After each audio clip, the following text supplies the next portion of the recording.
Is this a caveman, bro? You gonna have sex and have an orgy with the tiki? Reapers, what's this good? It's your boy Laser. He's already another scary action video. You love this scary content. So I can do everything.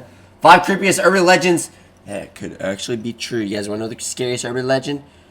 My sleeper house demon. Not a legend, but you enjoy scary content. You guys want more scary videos featured? Speed up and you subscribe to the notification bell. I stream on Twitch. It's your music.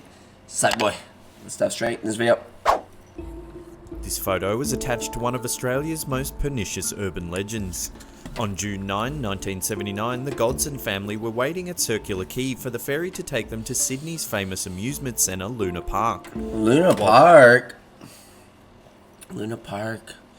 Home of the demons and the sleep house demons that tickle your pee-pee. Waiting, a mysterious person dressed in a white cowhide mask. It's like a fucking, this is like a skinwalker outfit. Holy shit. Yeah, like the booty pants. Oh, the skinny chest. Nice. With long horns approached the family. The figure placed a hand on the shoulder of 6-year-old Damien. The family assumed he was a busker, so they took this photo. The figure said nothing and walked off into the crowd. Later that night, at exactly 10 PM, a terrible fire ripped through the ghost train ride at Luna Park. The entire Godson family were trapped and killed in the blaze. When the photo was released to the public, no one could identify the busker, nor was he ever seen again. Those fucking pants. Ooh. Is this a caveman, bro? You gonna have sex and have an orgy with the tikis? Speculation ran rife as people suggested that the masked person was a ghostly omen, foretelling the tragic 1979 Luna Park fire. Number 4. Ghostly call to radio show, Malaysia. It's said that a famous radio show in Malaysia in the mid-90s received a call that the producers and DJ will never forget. On air. At the time, the radio station hosted a late-night talkback segment that invited listeners to call in with their creepiest ghost stories. One night, a caller regaled his creepiest story. He said that he had been driving along a dark highway late at night. They got the fucking chills narrator on this. On the slapped hand. What the fuck? His wife and baby were sound asleep in the car. He too felt drowsy as he drove along the black stretch of road. In the distance, a single headlight could be seen. You're flashing me! As it got closer and closer, it looked like it was going to hit the car head on. He swerved as an enormous truck flew past, the tailwind rocking the car. The man continued to drive down the road. Again, in the distance, a single headlight approached head-on. The light flickered to high beam, blinding the man as it sped past once more, narrowly missing the car. Barely a minute had passed when the headlight appeared for a third time. Terrified, the man tried to pull over to safety, but this time another single headlight flashed in his rearview mirror. He swerved, crashing through the cement barrier of road, smashing into the grassy gully below. The caller ended his story. These radio frequencies, bro. Yo, radio man. Beep, beep, beep, beep. I would kill to like work like a fucking Oh, there's to all the people that work like state parks and shit, like, you know, the night towers, like I literally played a game on it. Are those jobs like worth it? Like the night shifts? I mean, I wouldn't want to work one, but like, I don't know. Paused for a moment, then said he missed his wife and daughter, but that it was for the best that they all died together. He then hung up the call. The radio host laughed, assuming that he had been trolled, and continued the show. The next morning, while having breakfast, the radio host glanced at the newspaper. Eggs, bacon, grits, sausage. And went numb at what he read. There, on the front page, was an article about a young family that had been run off the road by a truck, exactly like the story the night before. All 3 passengers had died. Leaving everything behind, the radio host rushed to the studio to replay the previous night's call. The entire interview was silent. Wait, what? Since its construction in the early 1980s, the Denver International Airport has been surrounded by conspiracy theories and creepy urban legends. Many believe the airport is a ruse-like facade whose true purpose is only Look at the airport. known by America's aristocratic elite. What are those? A bunch of fucking... Looks like a bunch of...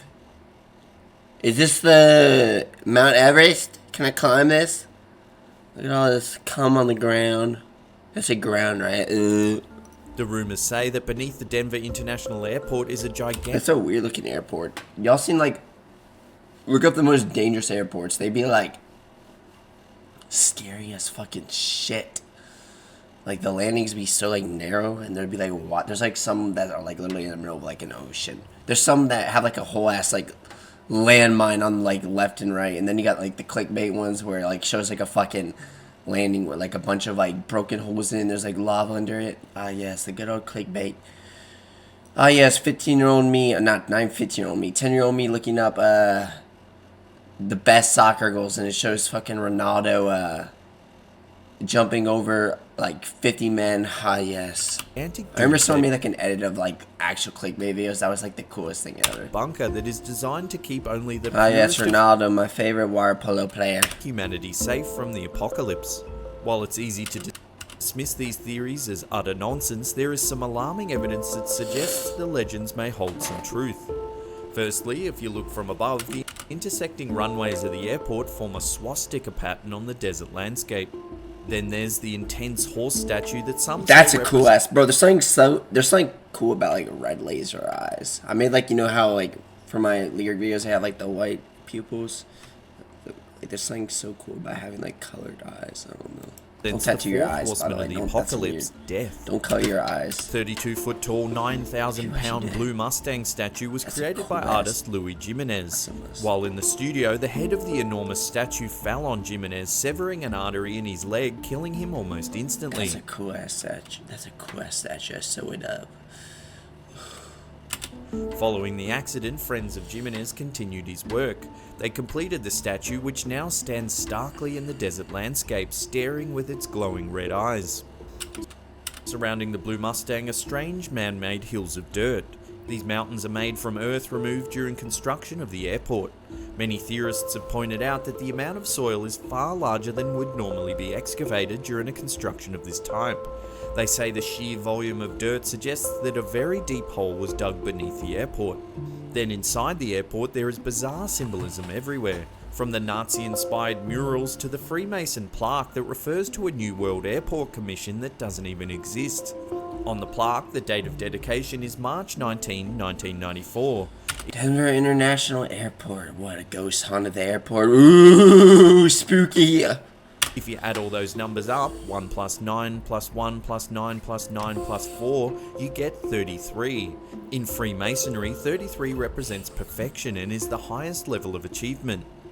So do these urban legends hold some truth? Are the Freemasons planning a new world order from the depths of a secret bunker beneath the Denver International Airport?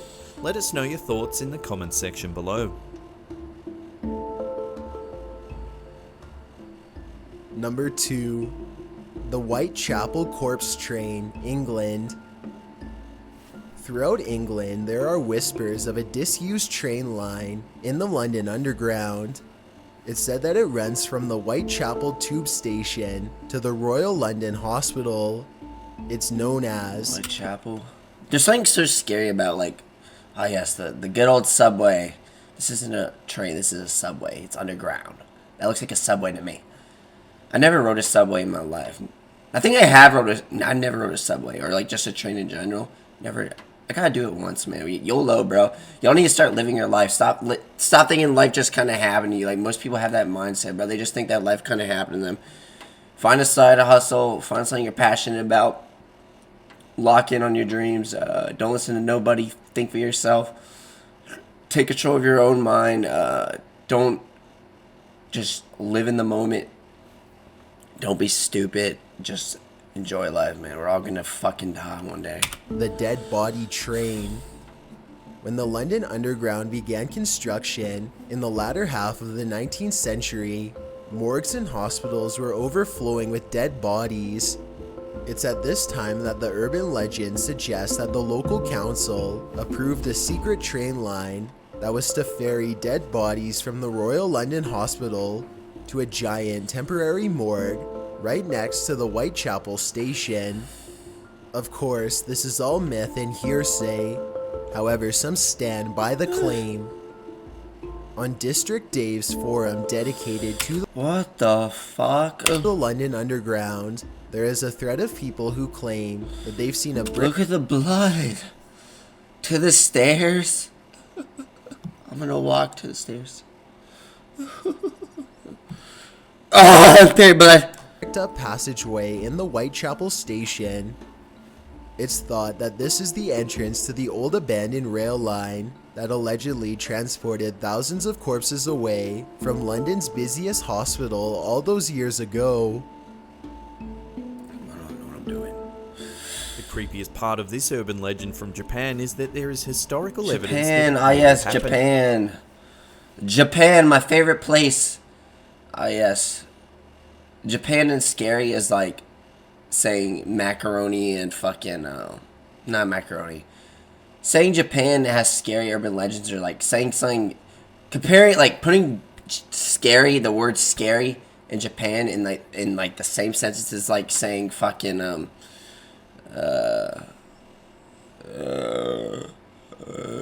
eggs and ketchup. Some people think that's nasty. Like, it's just like a duo that like makes sense, you know? It's like saying Japan is like has scary urban legends, or like Japan is like scary is like saying fucking the sky is blue, literally. Like, everyone knows this. Japan's like, when I think scary urban legends, I think Japan. Holy shit, bro. Spooky, scary skeletons and like ghouls haunting my fucking pee-pee everywhere. Like, I feel like in Japan, bro, like I'm just gonna get haunted by some like dead Captain Dutchman or whatever the fuck his name is. I don't know. And Hidobashira is a ritual formerly practiced in Japan that involved human sacrifice. People would be buried alive in or near buildings of significant meaning, like dams, bridges, and castles. The practice was thought to appease the gods to minimize harm caused by natural disasters like floods and storms. Legends are divided as to who was used for the sacrifice. Some say that beautiful handmaidens were used as offerings, others say that large numbers of peasants who were kept in inhumane conditions were killed in the ritual. Peasants. Traditionally, Hidobashira is supposed to... Look at that knife. Oh, you gonna jab your fucking tummy in? I got one. By the way, careful who you're messing with. I love doing that. That's the best part about having a knife, bro. Some people be keeping that like full ass Glocks on them, man. All I need is a knife, bro. All I need is a knife. I may not be the best fighter. I can fight, but I'm not the best fighter. All I need is a knife. Jab you. Try me. to inspire the Japanese population with the spirit of self-sacrifice. Some speculate that this could be the reason why the rate of suicide is so high in Japan. Historical landmarks that are thought to have had Hidobashira instilled in their foundations are Maruoka Castle, one of Japan's oldest fortifications. One of the pillars within the ancient building is said to be filled with bodies. Another is Matsue Ohashi Bridge, believed to have had human sacrifices built into its base. A nearby memorial called Gensuki is testament to the people who lost their lives during the bridge's construction. Historians say that the barbaric... Yeah, y'all see like the deadliest... I made a video on it, like the deadliest construction projects. Like, it's crazy how many people... These construction workers, bro. I know like like some of them, like, people be dying doing this shit, bro. Just falling off buildings and shit. Like skyscrapers. These construction workers, like... Give respect to all the people that work trades, man. Like, that's like the hardest fucking... I can't do that because I'm gonna have like back problems at like fucking 50. Practice stopped many centuries ago. However, construction workers often, to this day, find human remains embedded in the walls of buildings. One terrifying example is the Jomon Tunnel, located in the Sekuhoku main line in Hokkaido. In 1968, after a terrible earthquake, several skeletons were found buried upright in the walls of the tunnel. So next time you visit Japan, remember you might be just... I love that art. That's really good. Is from I love sealed up it. If you do art, man, do those fuckers smoke? at any given time. And who knows, if you take a wrong turn down a dark alleyway, you might just find yourself the target of Hidobashira. That's crazy. Well, guys, this video. If you enjoyed it, Which one's creepiest urban legends was most interesting to you? Scary content was scary.